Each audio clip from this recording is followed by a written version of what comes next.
오늘 본문을 보시면 1절은 탄원입니다. 미가가 탄원하고, 그 다음에 2절, 4절은 혼돈의 상태를 묘사하고 있습니다. 이 사회가 너무 혼돈스럽다. 그래서 2절, 4절은 혼돈의 상태를 묘사하고, 5절, 6절은 경고입니다. 경고하고, 그 다음에 7절은 신뢰를 진술합니다. 그러나 나는, 이제 거기에 그러나 나는 이라는 표현이 나옵니다. 미가는 절박한 심정으로 사람을 찾아 나서고 있습니다. 그러나 사람이 없음을 탄원하고 있습니다. 이게 좀 울리는데요. 미가는 사람다운 사람이 없는 이런 유다의 혼돈의 상태를 아주 자세하게 기록해주고 있는데요.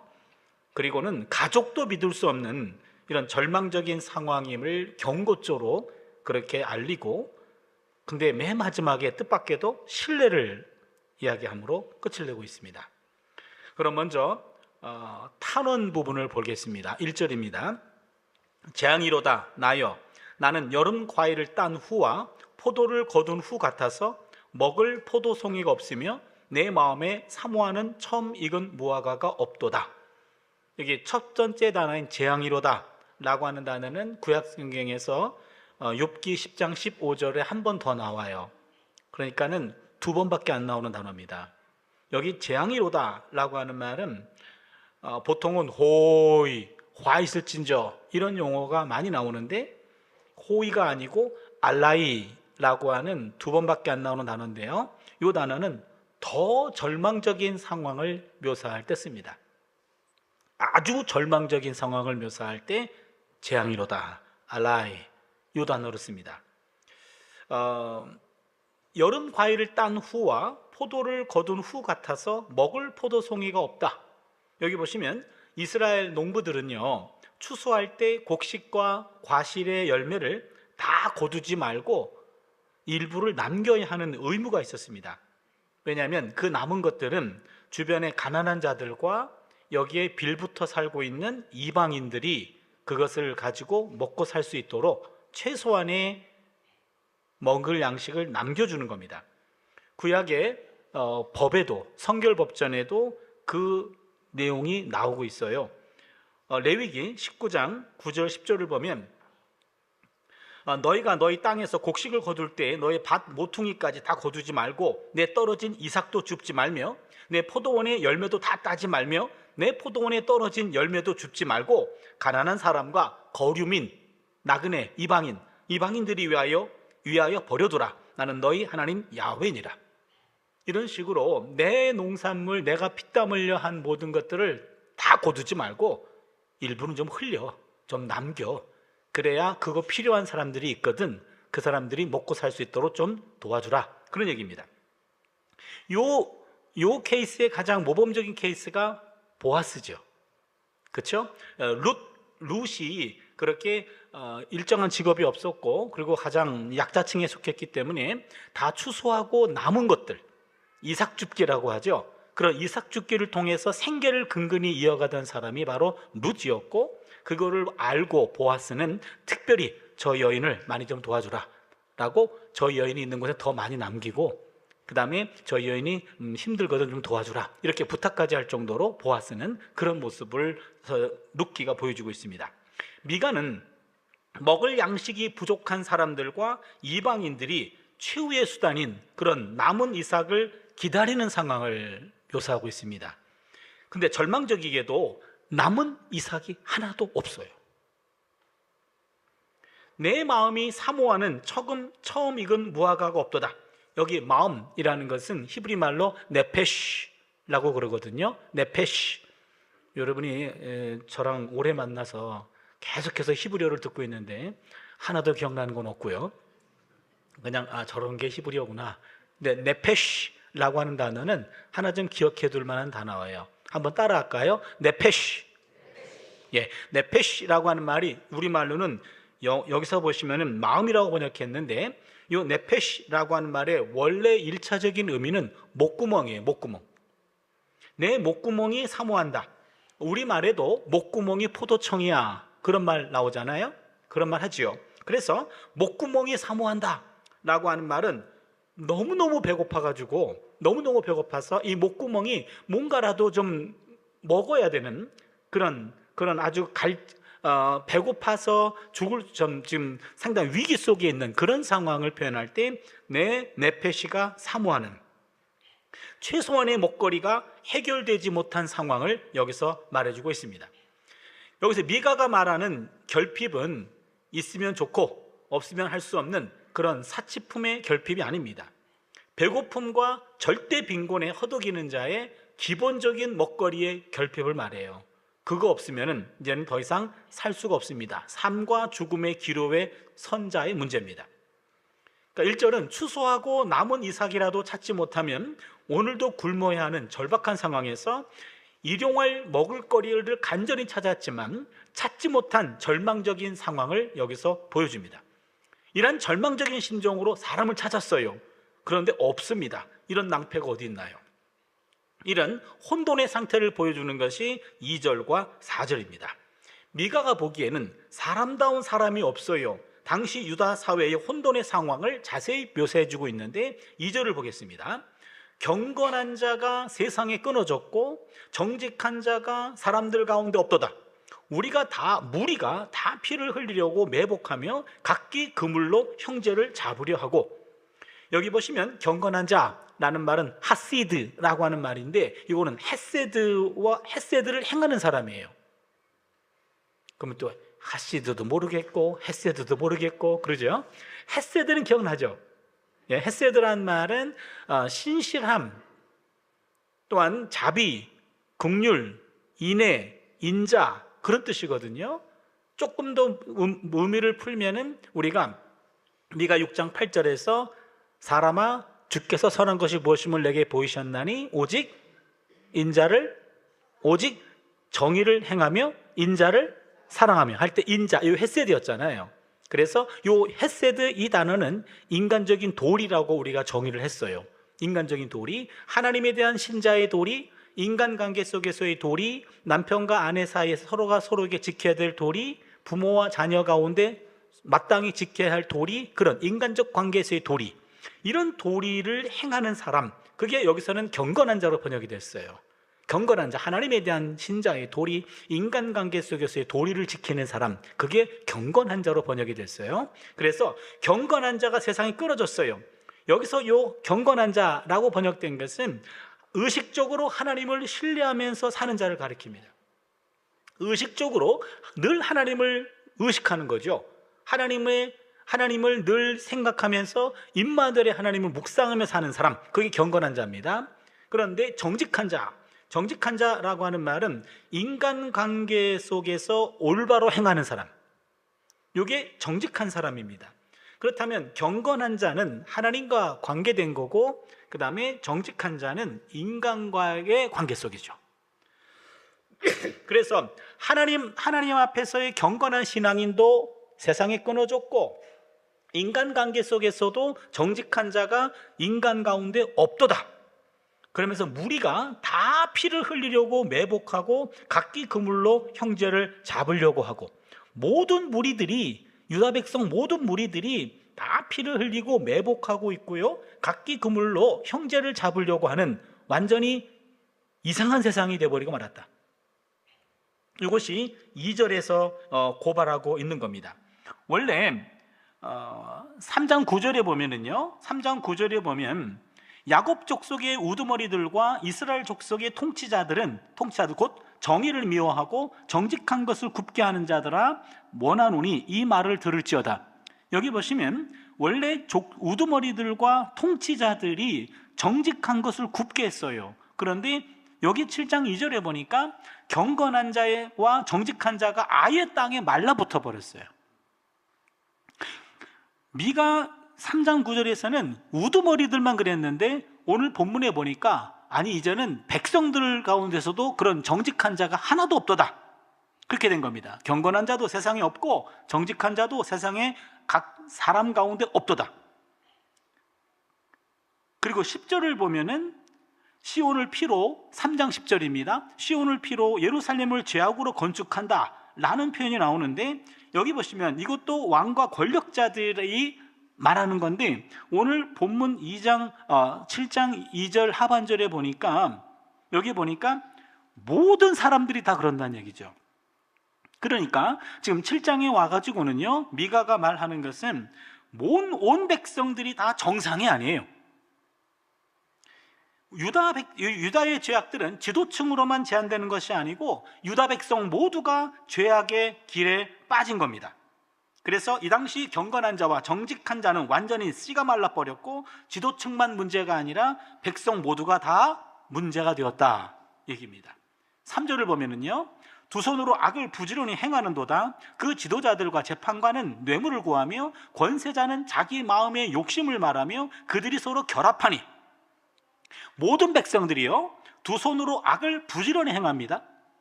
동시에 당시 지도자들의 대표적인 악행이 여기서 고발되는데, 지도자들과 재판관은 뇌물을 구해요. 또한 권세자들은 자기 마음의 욕심을 공공연히 드러내요. 근데 그들이 서로 결합해요. 이 말은 힘 있는 자들, 지도자들과 재판관들과 권세자들이 자신들의 물질적인 욕심을 채우기 위해서 자신의 영역에 주어진 권력과 힘으로 서로 상부상조합니다. 힘 있는 사람끼리 정보를 교환하고 서로 도와주고 서로 끌어주고 하면서 이윤을 나누어 먹는 상황을 여기서 말합니다. 힘 있는 자들의 부패한 커넥션이 여기서 고발되고 있습니다. 지도자들이 모두 물질에 매수됐습니다. 모두 돈 벌기에만 혈안이 된 상황입니다. 이 안타까운 상황, 그런데 이런 지도층들이 모두 경건한 신앙인으로 성전에서 보란듯이 행세하고 다니고 있어요. 이게 더 기가 막힙니다. 미가 3장 11절 본문인데요, 그들의 우두머리들은 뇌물을 위하여 재판하며 그들의 제사장은 싹스를 위하여 교훈하며 그들의 선지자는 돈을 위하여 점을 치면서도 야훼를 의뢰하여 이르기를 야훼께서 우리 중에 계시지 아니하냐, 재앙이 우리에게 임하지 아니하리라 하는도다. 무슨 얘기입니까? 지금 우두머리들 뇌물을 위하여 재판합니다. 여기 우두머리들은 재판한다라는 말 보니까 재판관들, 아마도 판사나 검사나 변호사 이쯤 되는 것 같아요. 오늘날 용어로 얘기한다면. 또한 제사장들은 싹스를 위하여 교훈하고, 종교 지도자들은 돈을 위해서 가르치고, 또한 선지자들은 돈을 위하여 점을 칩니다. 그 당시 지도자들과 종교인들, 이 모든 지도자들이 하나같이 다 물질에 매수돼 있어요. 그러면서도 이들이 성전 안에 와서 야훼가 우리 중에 계시지 아니하냐 하면서 아주 경건한 체하고 있습니다. 온갖 부정한 삶으로 세상에서 잘 나가는 사람들이 교회의 자리를 차지하고 있고 경건한 신앙인으로 행세를 하고 있어요.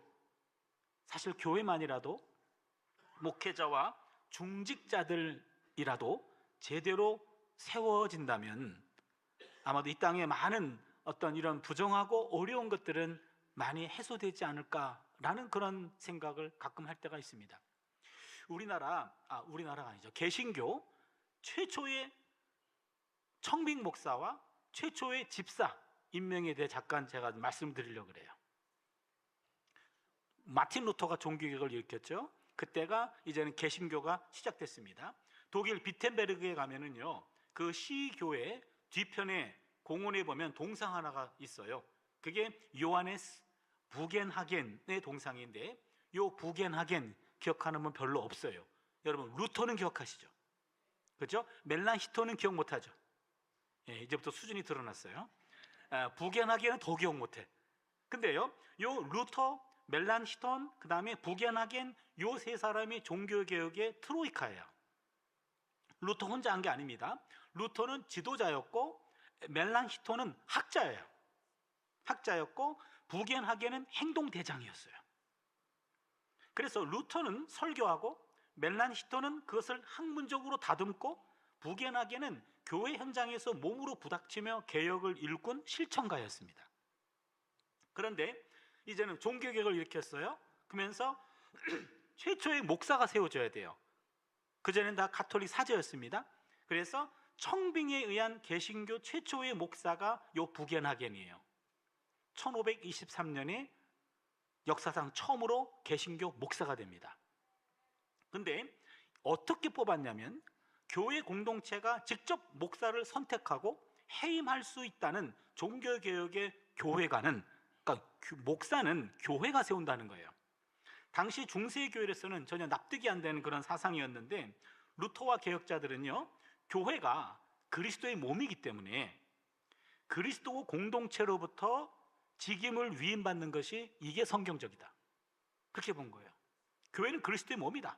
그러면 몸인 성도들이 목회자로 받아들여야 임직이 되는 거지, 그 당시 카톨릭에서는요, 주교나 수도원장이 그냥 안수하면은 자격이고 절차고 상관없어요. 안수받는 순간 사제가 됩니다. 그런데 루터는 그걸 비판하고 나왔고, 교회 공동체가 그를 임명해야 된다 라고 해서, 그 당시 가톨릭은 안수가 절대적이었는데 개신교는 임직이 중요했어요. 교회 공동체가 그 사람은 우리 지도자로 받아들일 수 있습니다 라고 인정해야지만 그가 목사가 될 수 있었습니다. 그래서 최초의 개신교 목사는요, 교회와 대학의 대표와 또한 시민 대표까지, 이게 상당히 독특해요. 교회와 그 다음에 대학의 대표, 신학 교수예요. 그 다음에 시민 대표, 요 세 그룹이 여기 청빙위원회가 구성이 돼요. 그래서 목사는 교회와 대학과 시민사회의 청빙을 통과해야만 자격이 주어집니다. 무슨 말이냐면, 교회에서는 그의 신앙을 받고, 그 다음에 학교에서는 그의 지성을 받고, 또한 시민사회에서는 사회적인 인격을 받어요. 사회적 인격, 요 세 가지입니다. 그러게 목사가 된다라고 하는 것은 교회 밖에 어디를 가든 인정받는 사람이어야 돼요. 사회적인 인격, 믿지 않는 사람들이 봤을 때도 저분이라면은 우리가 목회자로 인정할 수 있다. 그게 사회적 인격이라는 말입니다. 그리고 독일은 지금도 목사 그러면은요, 그 변호사들이 이렇게 공증하는 문서 있잖아요.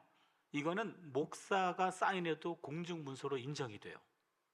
그만큼 목사라고 하는 것은 물론 국가고시를 쳐가지고 합격한 사람이 목사가 됩니다. 독일은요. 그래서 목회자라고 하는 것은 공동체가 동의했고, 그 다음에는 그를 가르쳤던 신학교 교수들이 동의했고, 또한 그가 속한 그 시청이나 거기에 있는 지도자들이 그를 동의한 사람이에요.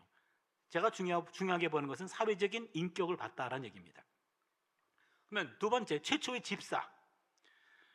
최초의 집사 임명도 마찬가지입니다. 집사의 경우도 목사보다 더하면 더했지 덜하지 않았어요. 1525년, 그러니까 1523년이 최초의 개신교 목사가 임직됐고, 1525년이 5월 14일 날 최초의 집사가 임명됩니다.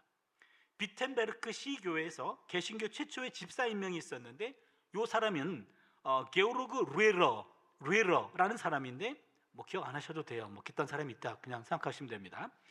루터의 동료였고 필사자로 유명한 사람이었는데요, 집사 임명에는 개혁자 루터도 있었고요, 그 다음에 최초의 개신교 목사 부겐하겐도 있었고, 또한 평생 안수받지 않는 신학 교수 멜란시톤, 실력은 있었는데 안수는 안 받았어요. 학자로 남았습니다. 멜란시톤, 그 다음에 비텐베르크 시장, 그리고는 시에 관할 판사까지 참여해서 그 집사를 검토한 거예요. 그리고 인정한 겁니다. 이렇게 볼 때 개신교에서는 목사뿐만 아니라 모든 교회의 직분자, 더 나아가 신자들은 다 사회적이고 공적인 책임을 지고 있다는 것을 추론할 수 있습니다. 교회 안에서만 인정받아서는 안 되고, 그가 지적으로도 인정받고 사회에서 인정받는 사람만 목사고 집사로 임명되었다는 얘기죠. 그러기에 루터가 주장한 모든 신자가 다 제사장이다 라고 하는 말, 이 말은 모든 신자가 사제라는 말은 단순히 교회라는 담장 안에서 동등한 자유를 누리며 서로 섬기는 것에 머물지 않고, 성도들은 세상에서 제사장 같은 그런 기대와 역할을 감당해야 된다는 얘기입니다. 사회 속에서 공적 책임을 져야 된다는 거예요. 이런 책임을 질 만한 사람이라면 사회적 인격에 흠결이 없어야 된다라는 말이죠. 우리 모두가 다 부름받은 제사장이에요. 맞습니다. 예, 다 제사장입니다. 그렇다면 목사뿐만 아니라 세례받은 모든 그리스도인들 매 순간 일상의 한가운데서 신앙과 지성과 사회적인 인격이라는 시험대 위에 자신을 끊임없이 올려놓아야 됩니다. 사회가 제 아무리 부패해도 그리스도인만큼은 달라야 될 이유가 여기에 있어요. 지금 미가 시대 때에 다 종교 지도자들, 정치 지도자들이 세상에서 삶은 엉망이었어요. 그러나 그들이 교회의 중직을 차지하고 있어요. 그리고는 그들은 경건한 채 하고 있습니다. 그게 역겨운 거예요. 미가 눈에 보기에는 역겨운 겁니다. 그러게 교회 안에 있는 우리만이라도 이 사회가 다 여긴 정직한 자도 없고 또한 경건한 자도 하나도 없습니다 라고 하는 그런 시대에 적어도 교회만이라도 이런 일들을 감당해낼 수 있어야 되지 않겠나라는 것이 미가의 눈을 통해 우리의 오늘의 모습을 본 겁니다. 4절을 보시면요, 그들의 가장 선한 자라도 가시 같고 가장 정직한 자라도 찔레 울타리보다 더하도다. 그들의 파수꾼의 날, 곧 그들 가운데 형벌의 날이 임하였으니 이제는 그들이 요란하리로다. 여기 보시면요, 그들 가운데 그래도 조금 낫고 그 다음에 조금 정직하다고 해봤자 그들은 가시에 불과하고 또한 찔레 울타리처럼 쓸모없는 존재다, 그런 얘기입니다. 여러분, 여기 가시나무가 나오는데 구약성경에서 가시나무는 어떤 의미냐면요, 사사기에 보면 요담의 우화가 나와요. 요담의 우화. 지금 백성들이 와가지고 감람나무와 무화과나무와 포도나무와 가시나무 중에서 왕을 세우려고 해요. 한번 성경을 제가 한번 읽어볼게요. 여러분, 사사기 9장 8절부터 15절인데요 하루는 나무들이 나가서 기름을 부어 자신들 위에 왕으로 삼으려 하여 감람나무에게 이르되 너는 우리 위에 왕이 되라 하매 감람나무가 그들에게 이르되 내게 있는 나의 기름은 하나님과 사람을 영화롭게 하나니 내가 어찌 그것을 버리고 가서 나무들 위에 우쭐대리요 한지라. 좀 거절했어요. 감람나무는 자기 할 일이 있다는 거예요. 내게 있는 나의 기름을 하나님과 사람을 위해서 영화롭게 한다, 그 중요한 일인데 그걸 내가 어떻게 버리고 나무들 위에 왕이 돼가지고 우쭐대리요, 난 안 하겠습니다 라고 거절했어요.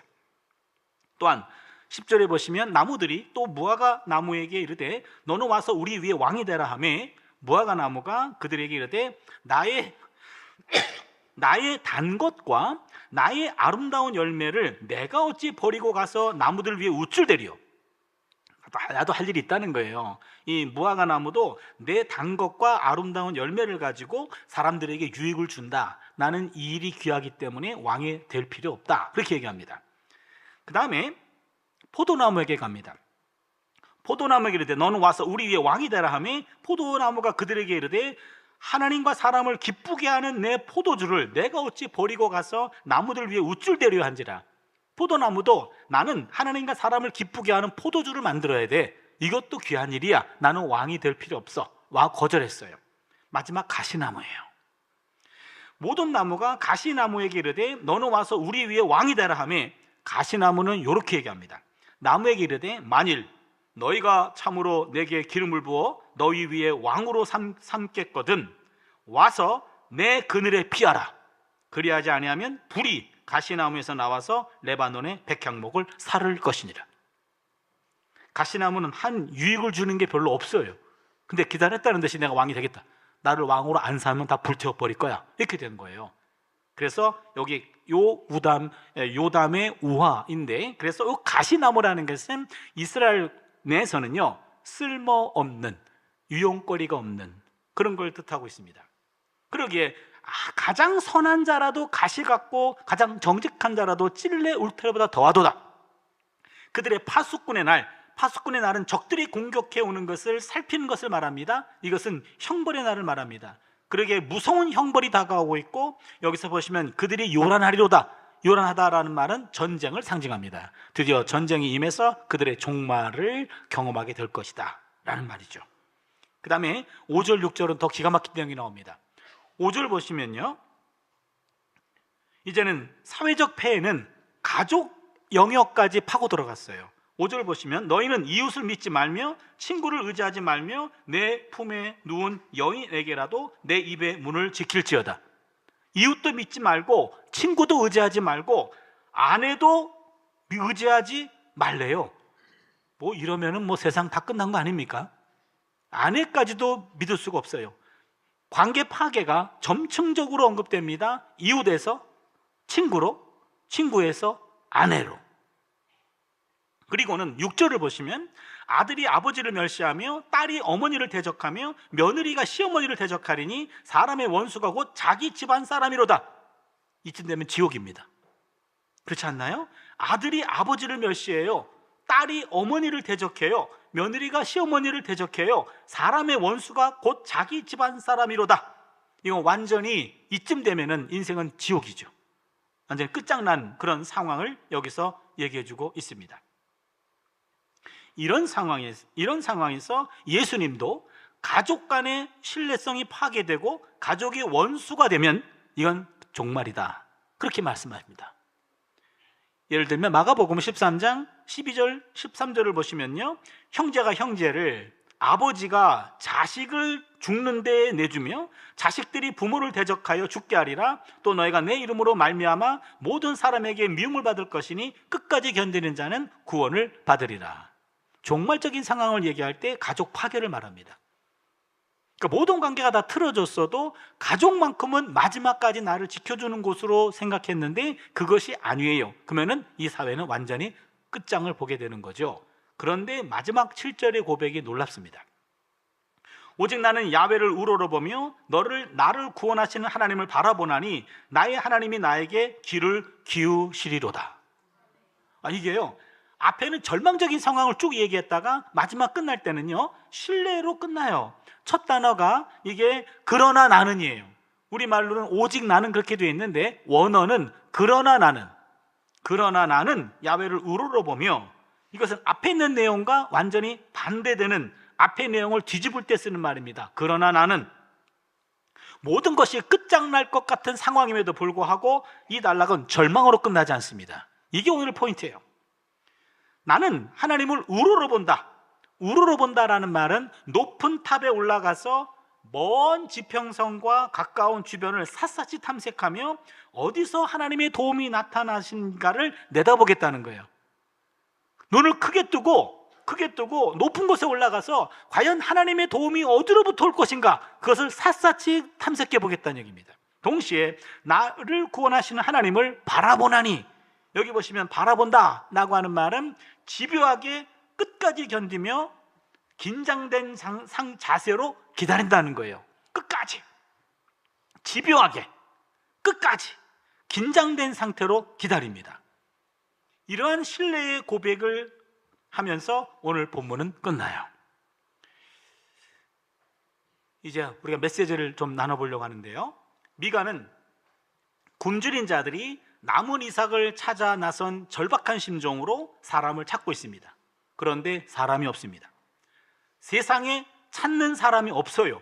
사람 같은 사람이 보이지 않습니다. 경건한 자가 세상에 끊어졌어요.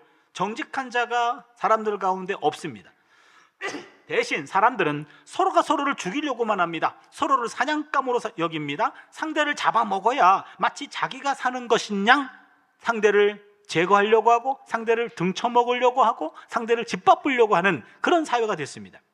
사회의 지도층들은 자신에게 주어진 힘과 지위를 가지고 자신의 배만 채우기에 혈안이 되었어요. 권력자들과 상류층들이 저들만의 욕망의 카르텔을 만들었고, 비밀 정보를 서로에게만 교환합니다. 고급 정보가 부족한 힘없는 사람들의 등을 치며 때론 공갈 협박을 일삼고 무지한 사람들로부터 뭉칫돈을 챙기고 있습니다.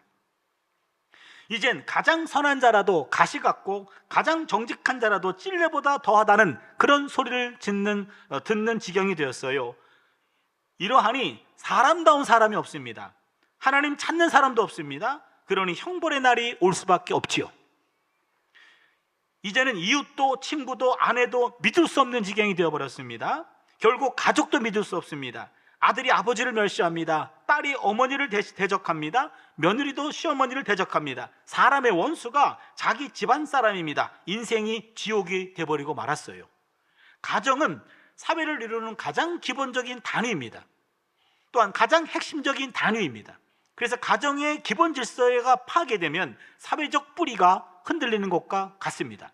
더 이상 소망이 없는 상태가 되었어요. 그래서 가정이 무너지면 그 사회는 다 무너진 것과 마찬가지입니다. 가정이 무너지면 인생이 무너지는 거예요. 여러분 창세기 9장 18절에 보면 노아가 술 취하고 난 다음에 천막 안에서 옷을 벗고 있었고, 그 다음에 그것을 자녀가 보고 그것을 남에게 알렸잖아요. 그 다음에는 두 형들은 그 소리를 듣고 뒤로 들어가서 덮고 나왔잖아요. 기억나시죠? 그래서 그 술을 깨고 난 다음에 내 하체를 본 그 아들은 그 아들의 아들을 저주하고, 그 내용이 나오죠. 여러분 뭐 처음 듣는 것 같은 표정이에요. 다 아시죠? 그렇죠? 예, 그때 우리 좀 아쉬워요. 누가 포도주 그렇게 많이 마시래? 그리고 술만 마시지 왜 또 옷은 왜 벗어? 그렇죠? 당신이 실수 안 했으면 자녀들이 그런 우를 범하지 않을 텐데 당신이 실수했잖아. 안타까움이 있어요. 근데 그 본문의 메시지는 부모가 실수했을 때 자녀는 어떻게 해야 되냐, 그게 메시지예요. 부모가 실수했을 때 자녀는 그것을 덮어야 돼요. 가정은 검사가 없어요. 가정은 변호사만 있어요. 그렇기 때문에 가정이 우리의 마지막 보루가 되는 거예요. 세상 모든 사람들은 나를 겉모습을 보고 결과를 보고 정죄할지 모르지만 가정만큼은 왜 그랬어? 물어봐주고 나를 덮어주는 것, 변호사들이에요. 그게 가정이에요. 그래서 가정은 검사가 없어요. 가정은 변호사만 있어야 돼요. 그게 진정한 가정이에요. 그러기에 내가 아무리 허물이 많고 실수를 했어도 내가 왜 그랬을까라고 물어봐주고 나를 이해해주고 덮어주는 것이 가정이에요. 근데 그것마저 무너진다면 인생은 무너진 것과 마찬가지거든요. 이렇게 죄악이 가득하면 희망을 거두어버리고 세상 변화를 포기하고 현실에 타협하며 살기 쉬울 텐데, 미가는 달랐어요. 미가는 여기서 포기하지 않습니다. 미가는 멈추지 않습니다. 사람이 없다, 그러나 나는. 사람이 없다, 그러나 나는. 이거예요. 여기서 우리가 미가에게서 배워야 될 대목이 나옵니다. 미가는 이때 하나님을 보았어요. 이 대목입니다. 7절에 오직 나는 야훼를 우러러보며 나를 구원하시는 하나님을 바라보나니 나의 하나님이 나에게 귀를 기울이시는도다. 미가의 이러한 믿음은요, 예언자 선배 이사야나 그의 후배 하박국에게도 나타납니다. 이사야 8장 17절을 보시면 이제 야곱의 집에 대하여 얼굴을 가리시는 야훼를 나는 기다리며 그를 바라보리라. 이사야가 사역에 실패해요. 계속해서 사람들이 조롱합니다. 그때마다 좌절해요. 절망합니다. 그럼에도 불구하고 지금은 하나님이 얼굴을 가리고 계시지만 언젠가 그 얼굴을 나를 향할 그날을 나는 기다리며 나는 바라보겠다. 이게 예언자 이사야의 고백이고요. 또한 하박국도 보면은요, 하박국 2장 1절입니다. 내가 내 파수하는 곳에 서며 성루에 서리라. 그가 내게 무엇이라 말씀하실는지 기다리고 바라보며 나의 질문에 대하여 어떻게 대답하실는지 보리라. 지금은 답답해요. 지금은 앞이 보이지 않습니다. 그러나 하박국은 포기하지 않습니다. 하나님이 보여줄 때까지, 나타날 때까지 나는 기다리며 바라보며 내가 볼 것이다 라고 말합니다. 예언자는 현실이 답답하고 현실에서 아무것도 기대할 것이 없어요. 이때 자포자기하지 않습니다. 멈추지 않습니다. 다가오는 미래의 하나님을 기다리며 바라보고 있어요. 요 대목입니다. 이 미가의 고백은 하나님에 대한 예언자들의 흔들림이 없는 믿음에서 우러나온 감동적인 증언입니다. 미가는 지금 모든 희망의 버팀대가 완전히 무너져 내린 곳에 서 있습니다. 미가는 처참한 인간의 죄상과 참담하게 자멸해버린 모든 삶의 잔해가 완전히 시야를 가려버린 그곳에 놓여 있습니다. 미가는 지금 절대 절망의 상황 속에 놓여 있습니다. 그러나 미가는 현재의 절망 속에서도 의심하지 않고 하나님이 구원해 주실 것을 확신하고 있어요. 미가는 이것을 믿음 안에서 봅니다. 사실 이것은 보는 것이 아니고 믿는 거예요. 보는 것이 아니고 믿는 겁니다. 눈에는 안 보여요. 그렇기 때문에 믿을 수밖에 없어요. 믿음이 아니고서는 보이지 않아요. 그게 히브리서 11장 1절 2절에 나오는 내용입니다. 믿음은 바라는 것들의 실상이요 보이지 않는 것들의 증거니 선진들이 이로써 증거를 얻었느니라. 신앙은 아무것도 보이는 것이 없을 때 뭔가를 보려고 시도하는 거예요. 신앙은 파수꾼처럼 끝까지 시선을 포기하지 않고 미래를 내다보는 겁니다. 그래서 신앙은 끝까지 견디는 겁니다. 신앙은 집요하게 응답을 기다리는 거예요. 신앙은 끝까지 하나님의 간섭을 기다리는 겁니다. 신앙은 하나님의 개입을 포기하지 않고 끝까지 붙잡는 거예요. 보이지 않을 때 신앙이 필요한 겁니다. 바로 오늘 미가에게서 우리가 배웁니다. 우리 현실이 어둡고 아무것도 보이지 않는 상황이라 할지라도 바로 미가의 이 태도, 이사야의 태도, 하박국의 태도, 예언자에게서 배웁니다. 현재는 안 보여요. 그러나 믿음으로 보려고 애쓰는 거예요. 믿음으로 보는 애쓰는 그 순간에 우리의 영의 눈이 띄어지면서 보이지 않는 그 세계가 보이게 될 줄로 믿습니다. 기도하겠습니다.